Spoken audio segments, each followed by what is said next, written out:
नमस्कार मैत्रिणींनो, मी विद्यास food and ब्युटीमध्ये तुमचं सगळ्यांचं मनापासून स्वागत करत आहे. आज आपण करूया मेदूवडे. मेदूवड्यांसाठी मी इथे उडदाची डाळ घेतलेली आहे. ती मी 4 तास आधी भिजवून घेतलेली आहे. ती आता मिक्सरला आपण अगदी थोडंसं, म्हणजे अगदी गरज वाटेल एवढंच पाणी, म्हणजे अगदी 1-2 चमचे पाणी टाकून ऑन ऑफ करून पल्स मोडवरती बारीक पेस्ट करून घेऊया. एक बॅच वाटून झालेली आहे.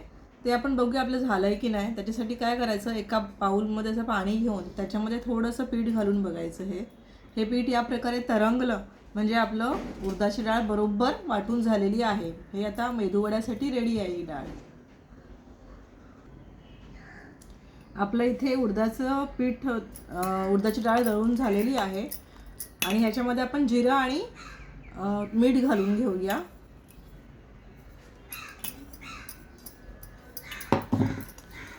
आणि त्याचबरोबर आपण इथे एक मोठा कांदा चिरून घेतला आहे, थोडंसं आल्याचे तुकडे करून घेतलेले आहेत, कोथिंबीर आणि मिरच्या तेही याच्यात घालून मिक्स करून घेऊया आणि मग आपण वडे काढून घेऊया. हे एक युनिक बॅटर आपलं आहे. याच्याने आपण मेदूवडे, दहीवडे, उडीद वडे, उडदाची भजी काहीही करू शकतो. आता ह्याच्यामध्ये आपण कांदा, मिरची, आलं आणि कोथिंबीर घालूया. खोबऱ्याचे कापही तुम्ही घालू शकता. तेल तापलं आहे. मी थोडंसं पीठ टाकून बघितलेलं. आता हात असा पाण्यामध्ये ओला करून या बॅटरमध्ये असं मिक्स करून, हे बघा बॅटर असं, आणि मध्ये हा असा आपला अंगठा घालून ह्याच्यात सोडून घेऊया. अशा प्रकारे आपण हळूहळू वडे घालायला सुरुवात करूया.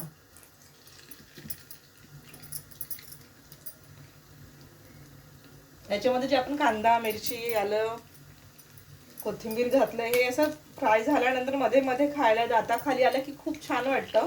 आणि या बॅटरपासून आपण डायरेक्ट थोडीशी मिरची अजून वाढून भजीही करू शकतो. असे आता या कढईमध्ये 5 वडे राहिलेत, मग मी 5 काढून घेते. ते छान फ्राय करून घेऊ आपण दोन्ही बाजूने गोल्डन. वडे आता बघा वरती आलेले आहेत. ते छान, आता त्याला अजिबात डिस्टर्ब करायचं नाही आपण. अजून थोडेसे ते गोल्डन झाले की मग आपण त्यांना टर्न करूया. तोपर्यंत आपण एक चटणी करून घेऊया. चटणीसाठी मी इथं अर्धी वाटी खोबरं घेतलंय, 7-8 मिरच्या, 5-6 लसूण पाकळ्या घेतल्यात, कोथिंबीर घेतली आहे, अर्धा चमचा जिरे आणि मीठ घेतलेलं आहे, आणि थोडीशी साखर घेतली आपण इकडे. आणि हे आता मिक्सरला लावून घेते मी. हे वडाही आता गोल्डन झालेले आहेत, आपण टर्न करून घेऊया. तर एक एक व्यवस्थित टर्न करून घेऊया आणि छान गोल्डन होऊन देऊया. थोडासा गोल्डन रंग यायला लागलेला आहे. दही वडे आपण या स्टेजला काढतो, पण मेंदू वड्याला आपण अजून थोडंसं ब्राऊन व्हायला देऊया.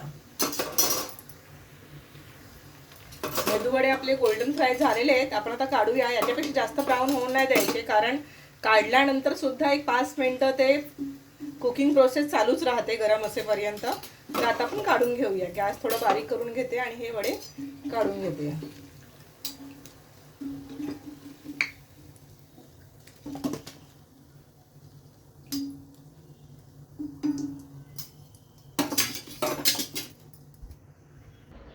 आपले मेदूवडे तयार आहेत.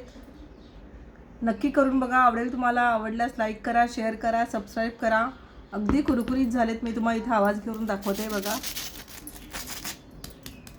छान कुरकुरीत क्रिस्पी मेदूवडे झालेले आहेत. चला तर मग या खायला. बाय.